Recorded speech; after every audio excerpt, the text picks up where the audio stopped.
Let's start looking at the best games of E3 2014, and at number 30 we have Alien Isolation. This one is a survival genre game, not your regular run and gun shooting game. So what we got to see was that you got to craft many things except ammo or weapons, because those are scarce, so use them wherever it is very necessary. Otherwise it's best to avoid conflict in this one. It's more for the survival genre fans rather than the shoot them up fans.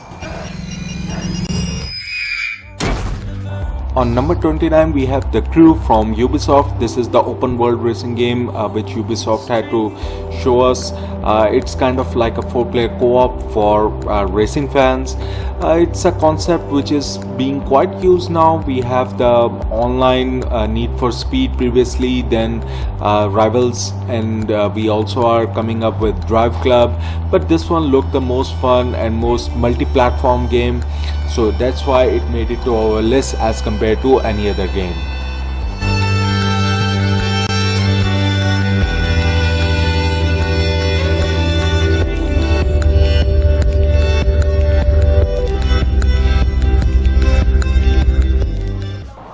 Dead Island is back.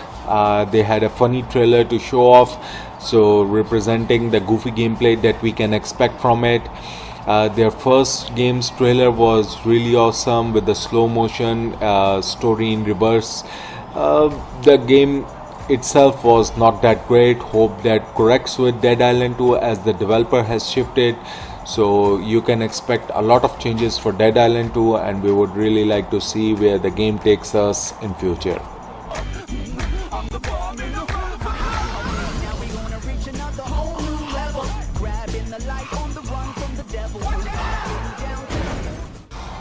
Evil Within comes from the mind of Resident Evil creator, so you can expect some real return to survival horror genre. It has psychological moments which creates the grotesque moments and the horrifying moments in the game, but it somehow felt still somewhat clunky like Resident Evil, not smooth for the next gen representation, and it's not the prettiest game on the show, but still it's one of the most horrifying survival games we have seen to date. Will you be able to live with yourself knowing what I'm gonna make you do? Borderlands, the pre-sequel, is set between Borderlands 1 and 2, set on moon environment, going to the back origin story of Handsome Jack, giving you options of new hunters including Claptrap, new weapons, low gravity fun, jetpacks, moon monsters and whatnot. It looks fun, but still it's not the next gen or the proper sequel that people have been waiting for.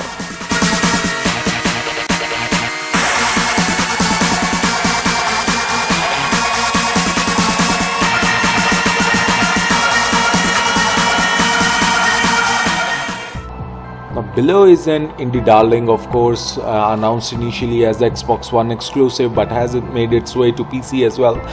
This is more of a explore roguelike element where you are stranded on islands and have to explore the caves in it.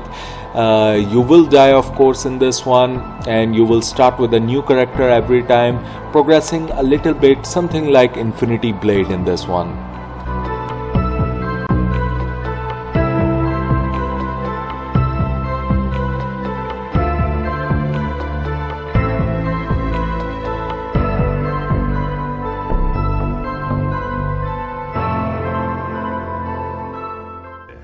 Lego Batman 2 was of course one of the best Lego games out there, and people are really excited to see Lego Batman 3.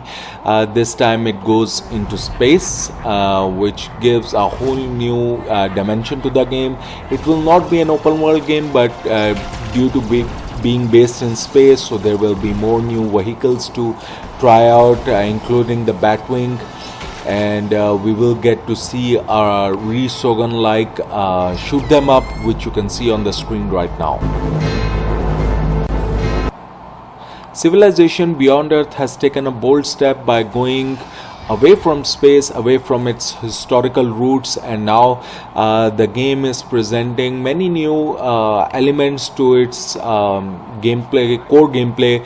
There are many new factions that you can try out with their own unique winning criterias.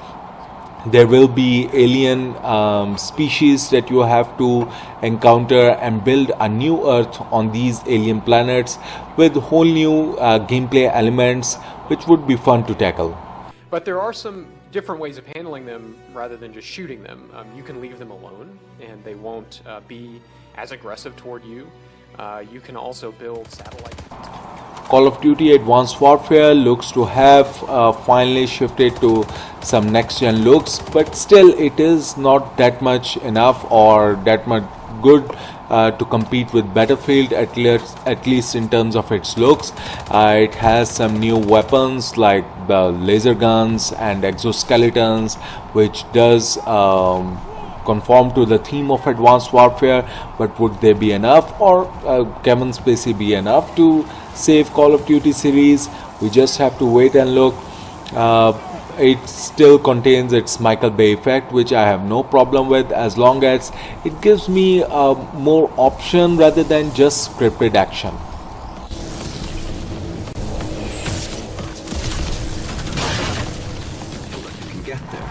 It's sad to see Mirror's Edge 2 on the 21st number rather than being there in the top 10. The reason is that there was no actual game to show, but rather a conceptual prototype which they showed and which looked very minimal in its design. So its looks were really washed out because they are still working on the core mechanisms of the game. It of course is one of the theme looks of Mirror's Edge, but it does need renovation and we would be seeing those later on. But for now the game looked washed out and requiring some work before we get to see the actual game in action. She is a projectile. Whenever she does hit, she hits quick, fast and hard and then moves on.